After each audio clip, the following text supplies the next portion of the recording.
Hello, this is very exciting because I am joined by someone who's been a bit of a star recently, if you've been watching Reelshort, and that is John Jamieson. And he's going to tell you a little bit about himself and how he came into the world of verticals. Awesome. Well, thank you for having me, Jen. You're the real star here. This show would not be happening without you, so I appreciate you.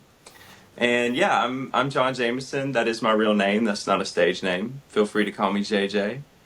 And yeah, so I guess you just want a quick intro. What anything A specific? little bit about who you are, where you're from, whatever you want to say. If you Cool. walked up to someone in like I guess a sort of interview or like coffee shop to talk, what would you say? Yeah, so I'm originally from the Florida Georgia line.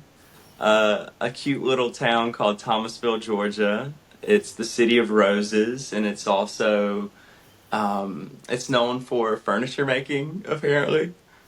And I think on the outside, I could seem to be a bit of a complex dude, but honestly, I'm just a barefoot Southern kid who grew up to live in the big city of Los Angeles, and pursuing my dreams is my life. I love hanging out with my puppy. I love being out in nature. I love being in the sunshine. When I'm off set, my life is pretty much God, holistic health and wellness, eating like good organic food and hanging out with good people. It's very simple. I think life is complex enough, especially in a world where we're taught to go, go, go, strive, strive. You need to be more, do more, have more. It's like I'd rather just strip it all away, get out into nature literally with naked feet, and realize that my value doesn't come from anything material. It comes from the fact that there has never been me, there will never be another me again. And ultimately, that is true for all of us. And I think when we walk in that and when we carry that energy, that is when people begin to recognize us because we're living authentically. And I found myself getting like pretty lost in the sauce living in LA and thinking I needed to like wear a certain brand and like be presented a certain way. But when I was doing that, I wasn't booking nearly as much. And it's when I met an old manager. He said, JJ, you come into my office with this facade of who you think you need to be to set yourself apart in this town, and that's not what it is, man. He's like, you need to get back to who you were as a 6-year-old little boy before all the programming. And it hit me like a wind. And that happened in like 2021. And ever since then, I think a lot of my life has been like, okay, who was I as a 6-year-old little boy? And the more simple I get, the more I get back to those roots, the better my life gets and the less I need. I think that's really true. There's an amazing book that Glennon Doyle's done called Untamed, but it's all about that. I mean, it's aimed more at women, but anyone could read it, and it's exactly about going back to who are you actually as a person before society told you this is who you need to be. And I think, yeah, it's one of those. It's that similar sentiment that does change everything once you take that on board. So going back to growing up in Georgia, were you interested in acting, performing movies as a kid? Was that something 6-year-old JJ was interested in? Yeah, so it wasn't such a direct dream. It wasn't, oh, I'm gonna grow up and be an actor. It was more like I'm hanging out, I'm the 6-year-old little boy, and it was like, okay, I'm gonna put on these old Navy dog tags and I'm gonna become a GI Joe. I'm gonna slick my hair back and I'm gonna become a secret agent.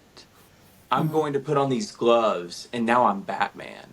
I'm going to put on this bucket hat and now I'm Indiana Jones, and I grab a big stick and I go out to a bus in the woods and I start busting out windows and exploring. I remember even taking like silly putty and Play-Doh and putting it over my action figures' faces, and then taking a little knife and cutting into that and being like, I'm going to be a plastic surgeon and I'm going to do reconstructive surgery on for burn victims so they can get back to feeling like themselves again. So anyway, yeah, I just always said I wanted to be something different, a doctor, a lawyer, a superhero, a fireman. I kept changing my reality, both in that present time as well as like what I wanted to be in the future. And as I grew older, it only makes sense to be an actor because it allows me to embody anything and everything, from good to bad to all the gray in between. Okay, so there's always been an interest in telling stories then and sort of becoming different characters. So, what was the journey from going to Georgia to LA? Kind of how old were you when you made that massive transition in your life? Totally. So, it was definitely later. In terms of being an actor, it was very late. In terms of being a model, it was late. A lot of people get discovered at when they're young and they get told they're pretty all their lives, and it becomes this thing that just like comes to them. For me, it was like striving. I mean, at 16, I hated myself. I would punch myself in the face. I literally just had so much self-loathing. I played World of Warcraft. I was not perceived as attractive by people.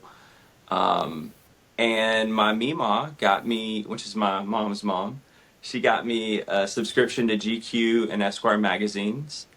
And for whatever reason, I took this impossible dream and I would go through these magazines and I would be like, I'm going to be like these guys on the cover of these magazines. I'm going to be like this model or this famous actor.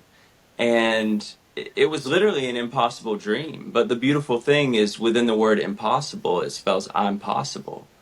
And so time went on. I was on this corporate America path. I was going to college. I had a relationship still in high school.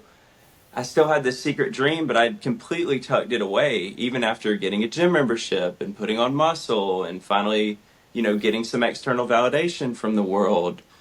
And then I just got to this point in college where I was so unhappy, Jen. I was just like reading stories about Brad Pitt, who was a Sigma Chi, the fraternity I was in. And I read how he was 3 months away from graduation and he just picked up and moved to LA. And I was like, man, if he can do that, I can do that. And I was like, okay, what's a closer market than LA? Because I've never moved away from home more than an hour. Like I went to college an hour away from home. It was a little bit scary to just pick up and move across the country. But I had an uncle that lived in West Palm Beach, which was close to Miami. So I was like, okay, maybe I'll move over there and then pop over to Miami. I'll get started modeling. I was 23 years old, to keep this in perspective. I went down there for about 7 months. I couldn't get signed to any of the big agencies. I kept getting rejected. I'd get told I had a lazy eye. I'd get told I seemed like a dumb jock. I get told that I had a great body, but I needed to lose muscle. I was too big. I was more into bodybuilding at that time. And then I ended up just like I got signed with a small talent agency. I was doing ITT tech commercials and small jobs. And then finally I just started feeling LA. Like I just felt this like internal spiritual pull. Like I was like, I've got to go to LA. And I'd been in the South Florida area for 7 months, and I just picked up one day and I moved across the country and I totaled my car on the way over in San Antonio, Texas. Thank God that I moved with a girl and she was following me in her car, and we ended up in finishing the journey to Los Angeles. I lost like half of my stuff because I just didn't have room from the two cars to the one. And then I came out to LA, and yeah, I just turned 23. So I got signed. I became a professional model at 23. And then to wrap this long-winded answer up, I did not even get into acting until I got my first acting class in December of 2023. So, as a model, I'd done a lot of commercials. I'd done big music videos. Like I was a lead in a Madison Beer music video in 2021. But I had never done any proper acting with dialogue and that sort of thing. And, but I'd always wanted to. And if I would have gotten into acting class earlier, it would have made me such a better model. So I kind of procrastinated for a bit too long, but it's all working the way it's supposed to. One of the things that's really striking is that you've obviously gone through some really like tough mental times and made big decisions. What, and I know that's something I'm always sort of struck on, that when I talk to people in, you know, the acting industry and modelling industry, you know, that's putting yourself out there for a lot of rejection, isn't it? And a lot of it on just nothing you can do about. Like, you're the wrong height, you know, your face isn't what we're looking for. You know, nothing that you can do anything about. It's just they have vision. What what tips and how do you cultivate the mental resilience to manage that? And kind of what would you maybe give advice to people starting out in the industry of just how to deal with that? Yeah, totally. I mean, perseverance is everything. When I first landed in LA, I was living in a really bad neighborhood. I was living in South Central. That girlfriend that I moved here with and I had broken up within 2 months. She was riding around in Ferraris with rich guys, like doing edibles. So that was the rock bottom of my life. I was spiritually, mentally, physically, financially, and emotionally just crushed. Like that was my rock bottom. For some people it's heroin addiction. For me it was that. And then like not having a car and not knowing anyone. I was like hanging out with I'd be like, hey, do you want to be my friend at like to the Sam's Club cashier? And which is funny because I befriended this guy who was a cashier. We went and saw a movie and he's got like, you're gonna do this one day, bro. I believe in you. And the point is, though, we cultivate perseverance through what we go through. We grow through what we go through. And I think the more that we're resilient and just have the perseverance to keep moving forward, the better off we're going to be. And as far as like actionable tips, you just got to realize no means next. Listen, you can be the absolute best version of yourself here and now.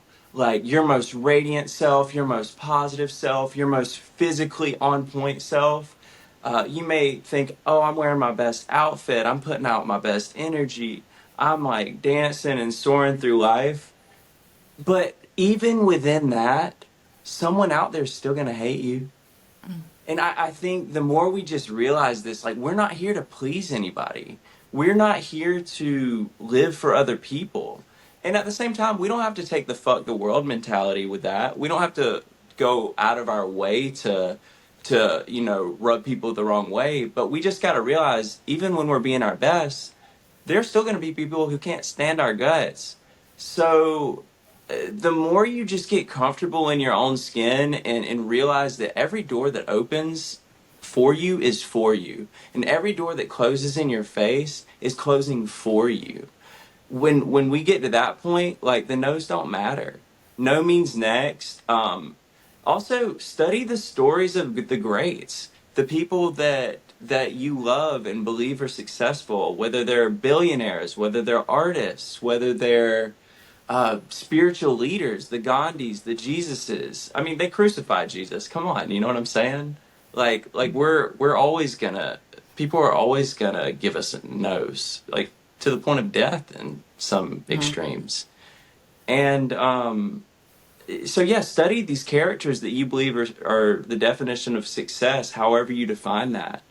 And what you will find, a universal through line, is the fact that they were all told no. They were all rejected. And they all pushed through that. They all moved through it. They did not let it crush them. And you just get to a point where it doesn't matter. After, it's like a boxer. After 10 years of taking hits to the dome, like you just get to a point where, yeah, you get knocked out. It doesn't feel good, but at the same time, you're just so resilient. You're like, all right, throw another one at me. I'm ready. And then you learn to hit a lot harder too. And within that, you're gonna be okay. Like people's opinions aren't gonna kill you. A no's not gonna kill you. And so there's nothing to be afraid of. There's nothing to fear within no. That's amazing.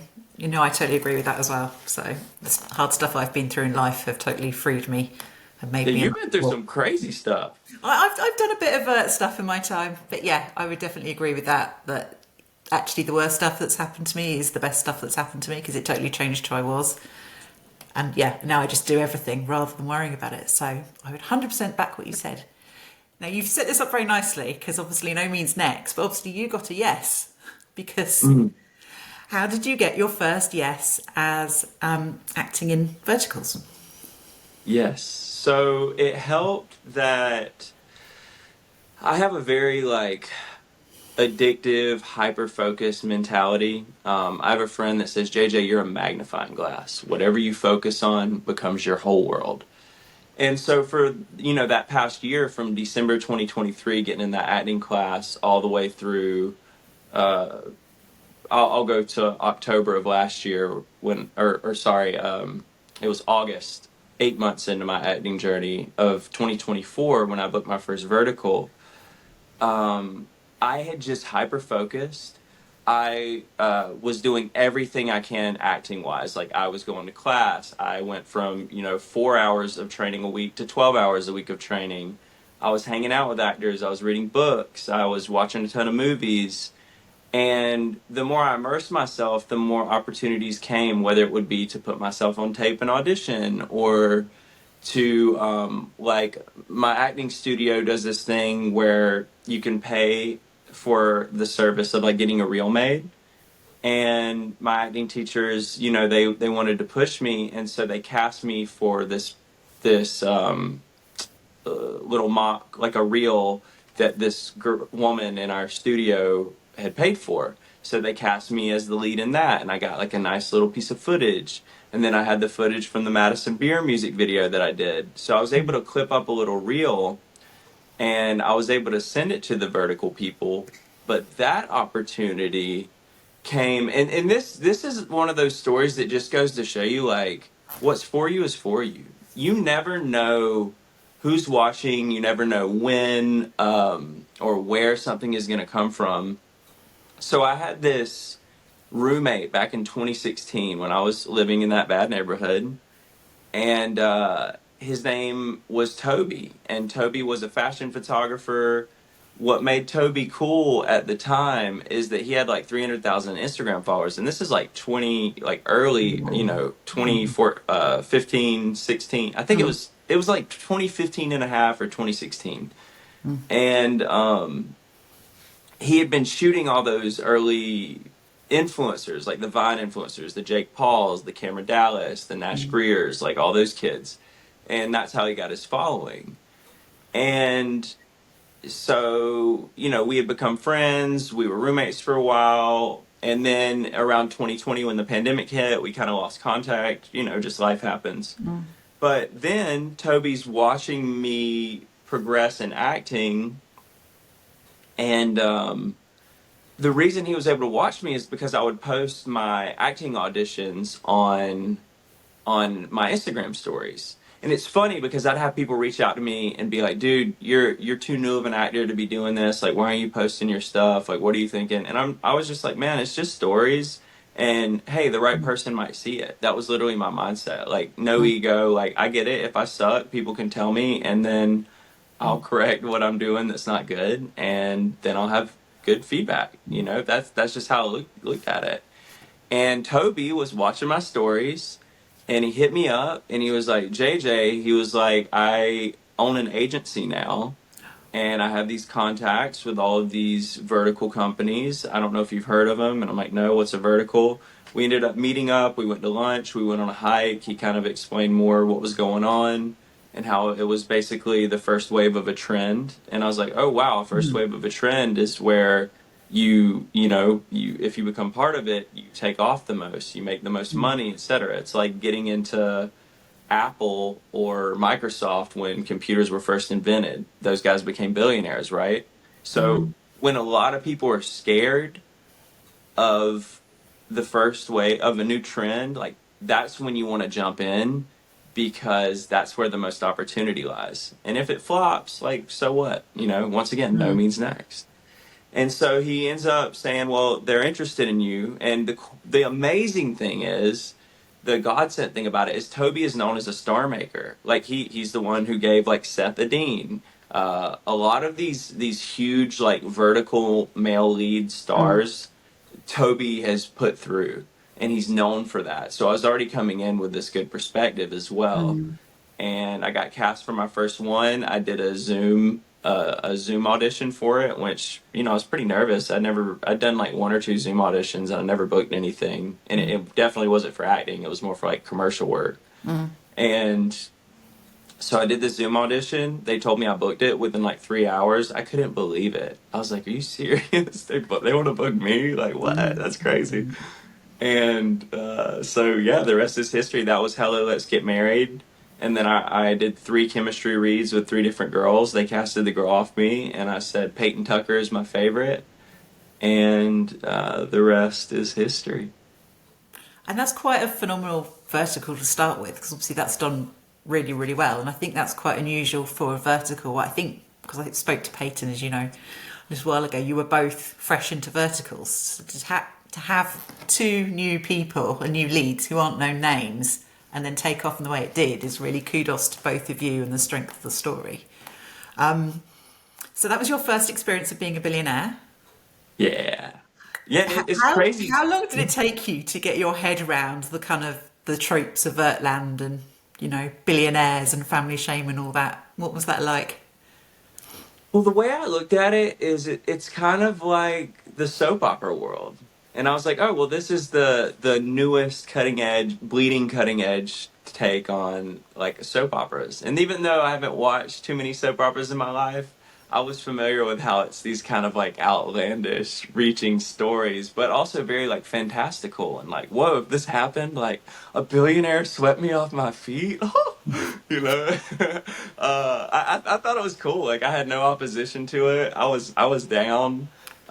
Meeting Peyton was cool, and we prayed about it. We would like pray on set, like, hey, like just we just pray that that people can feel the presence of God in our acting and in this set, and that it's gonna do well. And lo and behold, it did well. And to hear you being the vertical drama love queen say that did well for a first vertical, that makes me feel really even more encouraged because I didn't necessarily know that.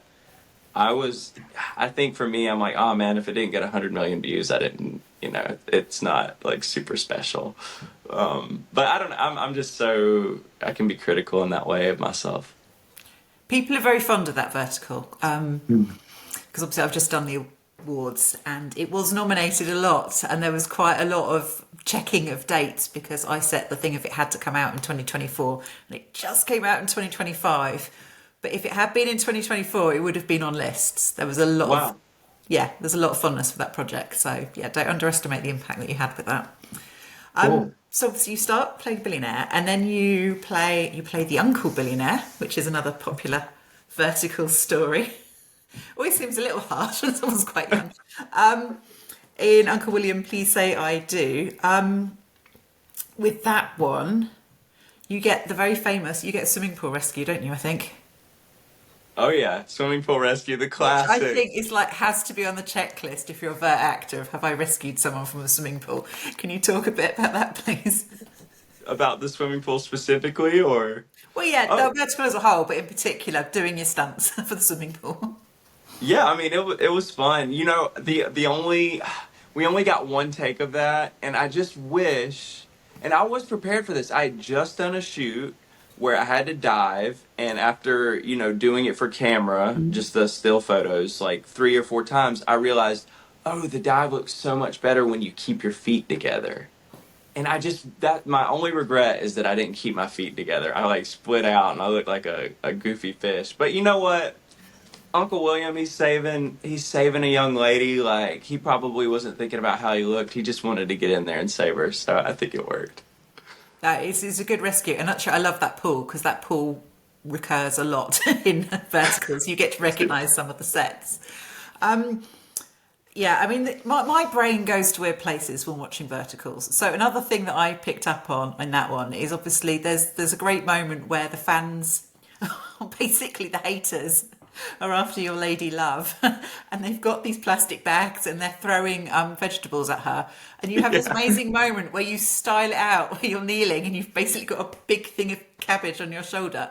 Were you aware that that was there, or was it just random and it happened to land on you? I was not aware at all until people started bringing attention to it. I think I was so locked into protecting Maya, protecting Peyton's character, that I was just like, no one's gonna throw lettuce at my woman. And so I was just in warrior mode. I wasn't thinking about how I looked once again, or the cabbage or lettuce, or yeah, I wasn't even aware. Oh, and then the other thing I want to ask you about is glasses. Mm. Because you've obviously worn glasses in roles before, and I kind of think, well, in the UK it would be Specsavers. I don't know what the American equivalent is, but I think they need to get you on there.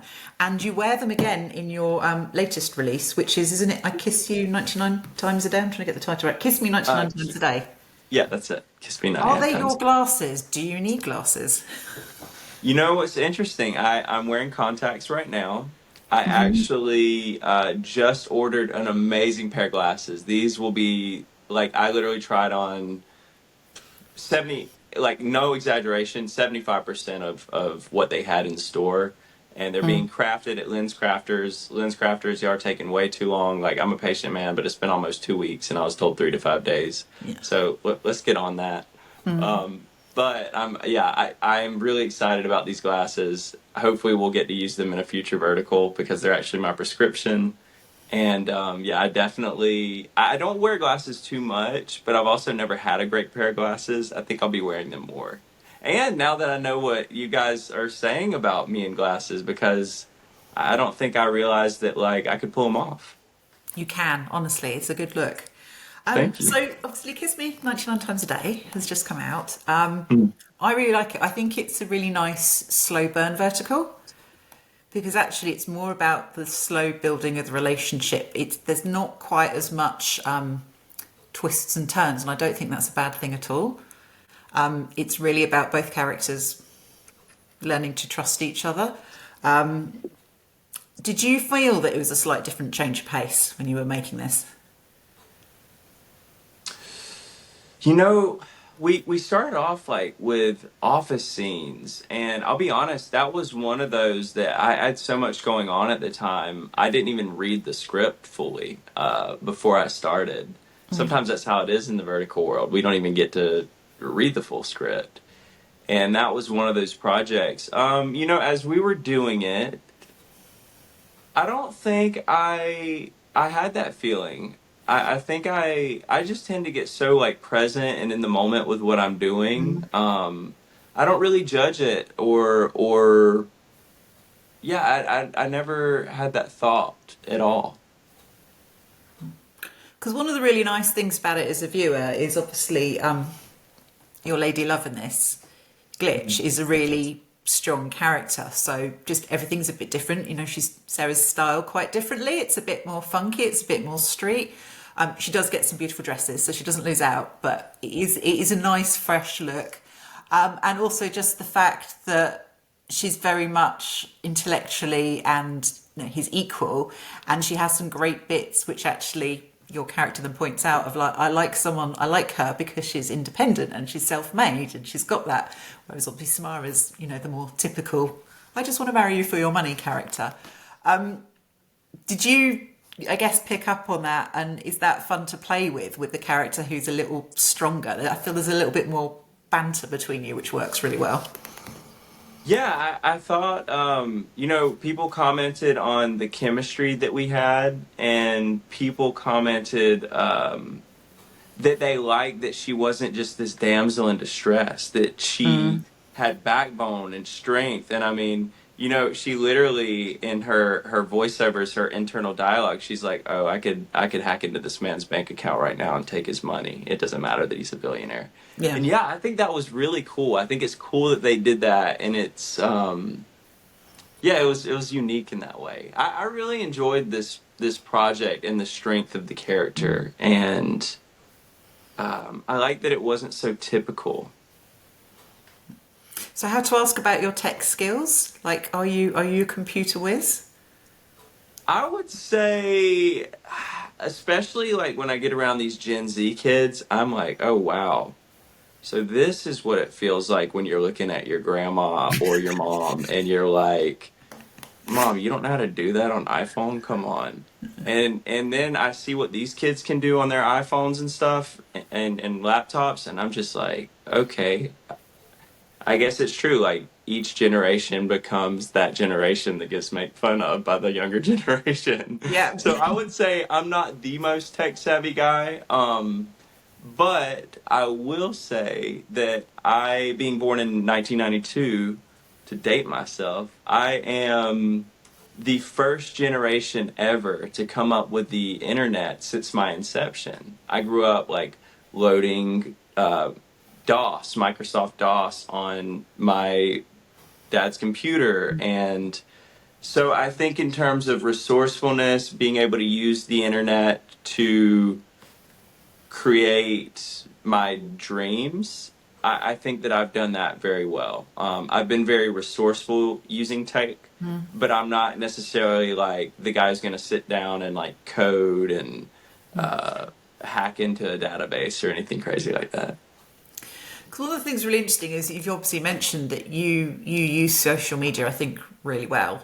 You know, you were saying you were putting out your, you know, little acting things in a, well, let's put them in stories. You don't know who will see them. What is your relationship like with social media, and particularly since you've got into verticals, and that will have brought a new fan base towards you? Sort of have you noticed sort of the conversations and how things change? Definitely. So I got on Instagram in 2014. I had a Facebook and stuff, but I wasn't, and I had a MySpace back in the day, but I wasn't.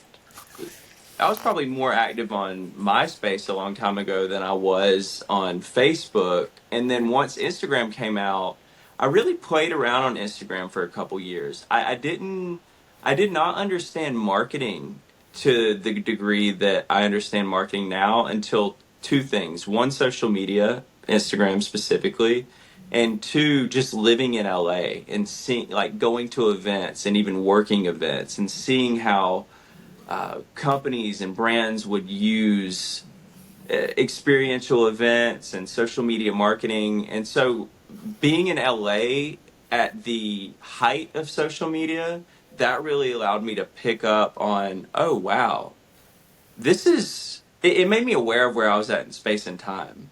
This is the first time in human history where people outside of PR agencies and having agents and talent managers can market themselves directly to the entire webosphere, the entire universe, and put out the messages that they want to put out, for better or for worse.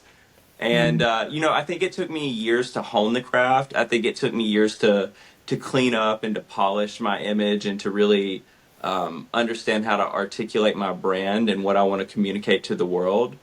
But I do believe at this point I have a pretty deep understanding of it, and I'm very connected to my purpose and what I want humanity to receive from my social profiles.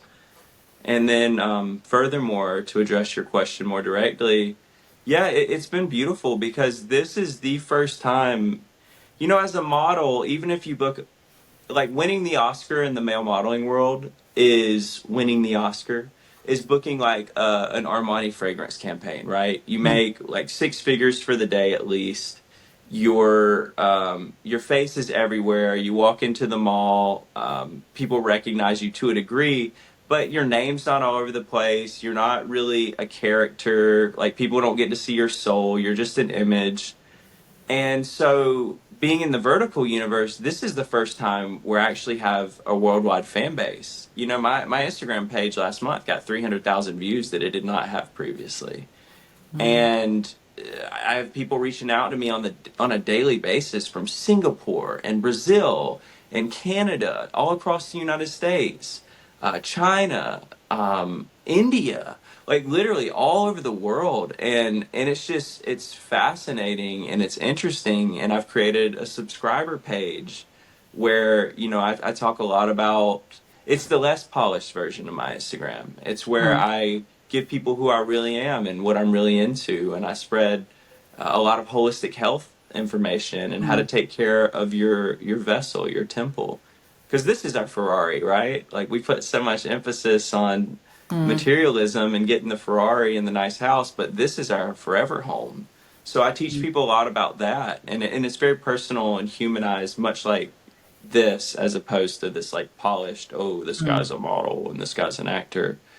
So yeah, social media is it's beautiful. It is an incredible tool. But with that, you know, there's the dark side of social media. It can comparison is the thief of joy. It can make your days dark if you use it wrong. You don't want to be doom scrolling too much. You don't want to be comparing yourself to people too much. The key is to use it as a tool to connect and not as a tool to destroy, whether that be your self-esteem or yeah, I mean, I think the comparison game is where social media gets the most deadly, and just spending too much time on it. If you're spending too much time on social media, you will feel so drained. So I definitely have to take breaks, and I have good people around me who remind me, like, dude, put your phone down at dinner. Like, Yeah. get off that. You know. That sounds really good. It's interesting you're talking about social media because just going back to your role of billionaires, clearly social media is not something that exists in Vertland because we would solve a lot of the identity issues that come up by just going, but look, it's the Instagram of the CEO of this company.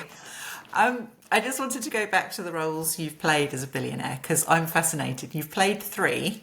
So I want to ask, which one do you think is actually the best businessman? So if they were all competing, who do you think would come out on top? Totally. So if Ethan Armstrong, Uncle William DuPont, and Grant Vega were all sitting down in a business meeting, Grant Vega is 1000% walking away with the best deal. Grant is calculated. He's the coldest when it comes to business. He walks in knowing exactly what he wants from the get, and if he doesn't get it, he'll walk away. He's the most intense in a business environment, and hands down, Grant Vega is gonna come out on top. That makes sense. And actually, that was really true because having just watched it, yeah, there's actually a little bit of a business deal that's talked about, and he is, yeah, actually see him negotiate, which is part of the thing of glitch and going, oh wow, I really like this. But yeah, he's definitely got that. I would agree with that assessment. So the next question is, okay, we know who we think would win the business deal. Which one character of those would you be most like, I'll go out for a drink with afterwards? Who would actually you want to spend your time with? I would be most likely to hang out with Ethan. Uh, Ethan Armstrong is he's the perfect hybrid of like, don't mess with me in a business environment, like I'll take you out, but at the same time he's just a bro.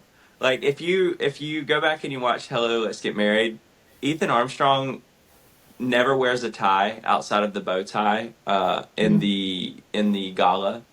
Um, and if he does, it's for like one scene. He's always got his shirt unbuttoned. He's always got a chain on. He's just a bro. He's lighthearted. He's funny. He's cool. He's chill.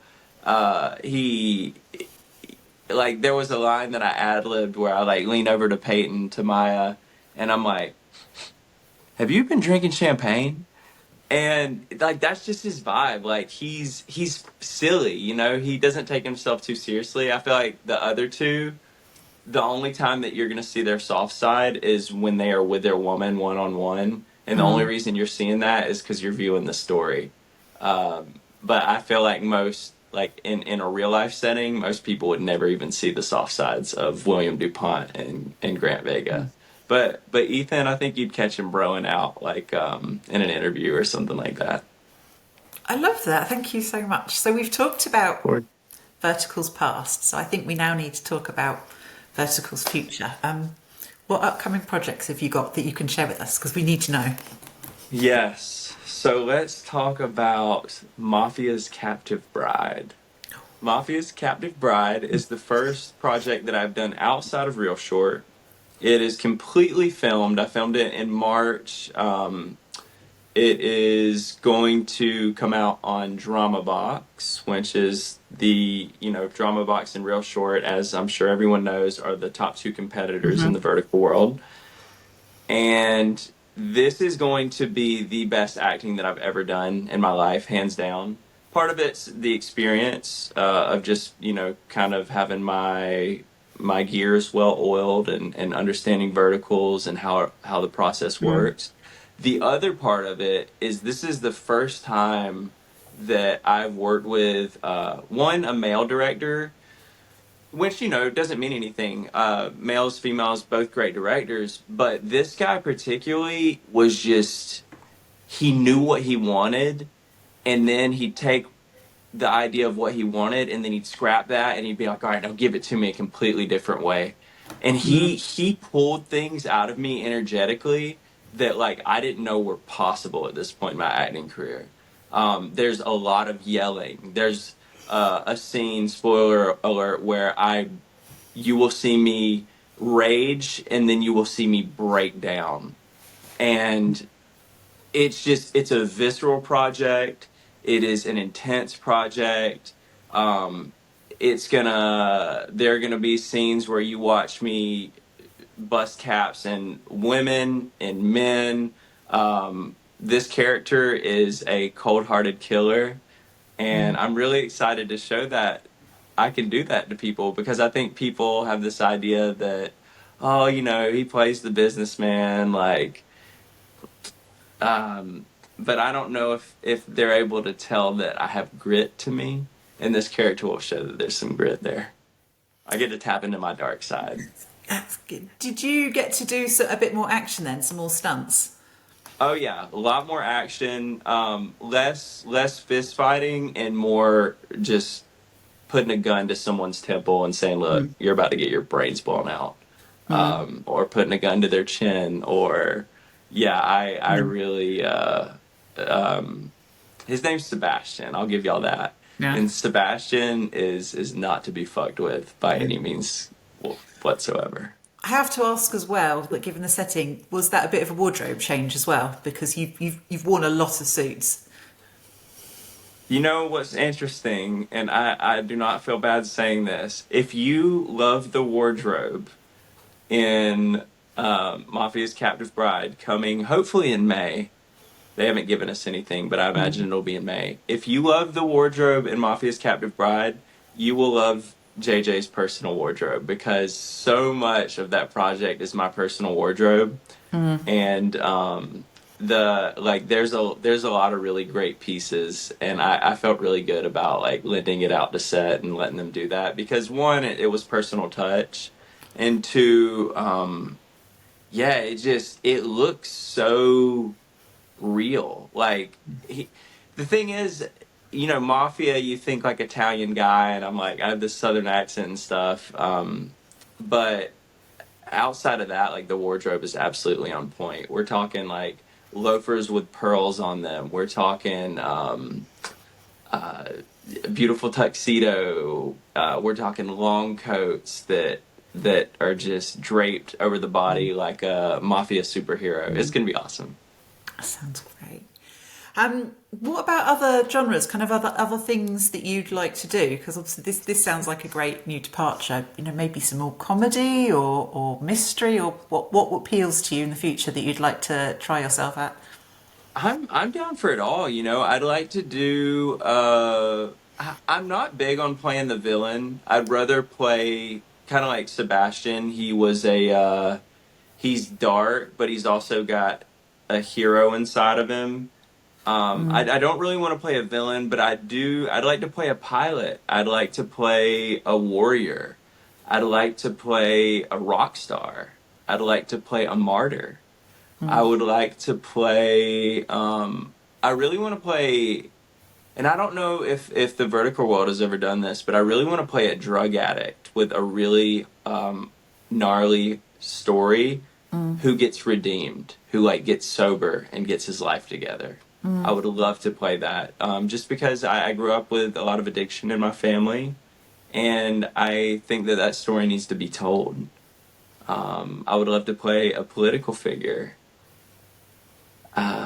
Yeah, that's what comes off the top of the head without thinking about it too much. But I think there's a, I think people are gonna get a real sense of like, oh, JJ's not just one thing. Like he's multidimensional from my next project, and I really do hope that that leads to more diverse roles because it has been fun playing the billionaire. I would play it again, but I'm ready to mix it up. I'm ready to play things that are a bit different. I wouldn't mind playing a ship captain or a prisoner.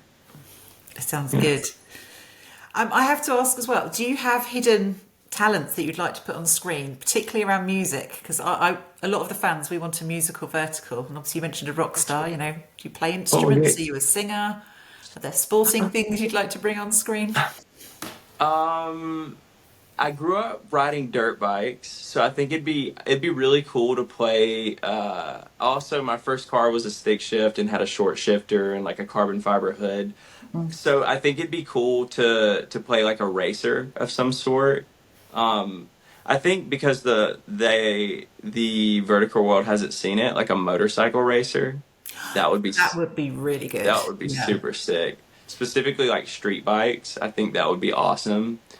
Um, I can play guitar a little bit, but I haven't gotten to the point where I can like play and sing. So I wouldn't. I would say that I can do it for camera, but I can't. Like I wouldn't. I would do it in character. I wouldn't do it like as JJ yet. But I will say this, and not many people know this. I hired a vocal coach recently, and the reason that I personally did it is because the two things that scare me, the two things that have scared me the most have been singing and dancing, specifically in front of people. But I've taken ballroom classes, I've taken hip hop classes. I know I have rhythm, and I know if I trained, like I could figure out the dancing thing. But singing scares the shit out of me. Like I can get on stage and speak in front of 1,000 people. I can take my shirt off on camera. I can be in underwear. I can, all the things that come with the modeling world I've done for 10 years. So I'm comfortable in my skin. But like the idea of singing in front of people freaks me out. And so I hired a vocal coach just to face the fear. And he's actually been giving me better feedback than I could have ever imagined. Like to the point that I'm like, is this guy just telling me this because I'm paying him and he wants me to come back? Like, what's going on Yeah. here?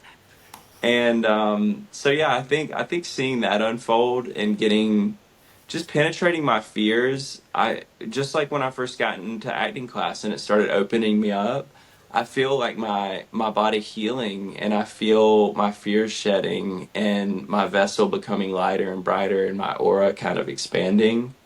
And I'm grateful for that. Like I was crying in my first uh vocal lesson because I was literally that uncomfortable and he would just give me permission. He was like, "It's okay to feel that. It's okay to feel that embarrassment and that uncomfortability." And then I would start just like crying these tears that were showing me like, "Dude, I'm having a healing experience right now. Like this is cathartic for me." And so yeah, I think if it's God's will, like the idea of vocalizing or singing, I think that'd be really cool for a character one day. But that I say that as a man who's sitting in this chair like scared shitless to even be saying that. So No, but we put it in the world. It will happen. It will that's happen. right. That's amazing. And I love your attitude of being authentic and pushing through the fears because kind of I know once I started doing that, that's where the magic is. I can do the hard things, then I run and process the emotion, and then we keep going and we do them again. And yeah, it's amazing. I just want to end with a few quick questions because you've been absolutely phenomenal and shared so much. Thank you. Um, what are you currently reading? Are you a reader? Ooh, I would say I'm watching a lot of movies these days. I do read the Bible daily. If I don't actually sit down physically and read it, I listen to it through like the Bible app. I just let it read to me. And I'm not big on like religion or like man-made rules for God. And I mean, it was the religious people that killed Jesus, even. You know what I mean? It was the church that crucified Christ. So for me, like when I see that term Bible, Bible, it's basic instructions before leaving Earth. That's how I look at it, and that's how I read it. And outside of that, I'm watching a lot of movies, new things. I just watched the new Jason Statham movie. You talk about like the ultimate badass. Jason Statham is the ultimate badass. If you want to learn how to be a leading man who strikes fear into the heart of his enemies, watch Jason Statham. Um, I've I'm trying to think. Yeah, I haven't been reading too much, but I've been getting some good book recommendations. A great book that I've read in the past is called The Surrender Experiment. Have you ever read that by Michael Singer? I haven't read it, but I know of it. I was in book selling for 18 years, so I've heard of Okay. quite a lot of stuff. But yeah, I've heard good things. So That one's a that's one great you'd one for recommend then. just, yeah, yeah, highly recommend that one. That one's a great one for just surrendering to the process and understanding, like, guys, we think we have so much control and that we can manipulate our little lives, but this dude surrendered himself from being making $5,000 a year as like a hippie yoga, like yoga doing, meditating guy who like takes his van down to Mexico. He surrendered into a multi-hundred-million-dollar business empire through literally not even trying, like just Mm. surrendering. And yeah, I find that when I strive and when I'm trying to make things happen, a lot less happens than when I just surrender to the flow of life and allow things to happen. And sometimes I get a little impatient within that, but the Surrender Experiment's a good read. I recommend that one. Thank you. And I have a final question, which relates to the fact that obviously you said you're taking the vocal coach lessons. What are your music tastes? Is there certain things that inspire you, or you find yourself listening to? Totally. I feel the most emotional connection to worship music for sure. Mm. That's the music that like I lose myself in and I find myself like having healing experiences listening to. But I mean, I grew up in the South, so I love some country music. If you listen to the band Florida Georgia Line, like I'm literally from the Florida Georgia Line, it's like Mm. country and rap music fused together, and that's what I grew up with, country and rap music. But I love Nirvana. I love 90s rock. You've been phenomenal. You've just shared so much, and I actually think there's a huge amount here that people can take away and apply to their lives, as well as the vertical behind the scenes stories as well. So I want to say just a huge thank you to you for your time. Thank you so much, Jen. I've said it before, and I will say it again. I really appreciate everything you do for the vertical universe, and I mean, you're literally followed by pretty much every company. The fact that you take all your time, not only just to do interviews like this, but to sit down, to watch these verticals, to write reviews, to have your own awards that people are highly invested in. I just really appreciate you, and I see you, and I honor that because after all, you can lose all your material possessions, but you can't lose a minute of time and gain it back. So your time investment is seriously greatly appreciated.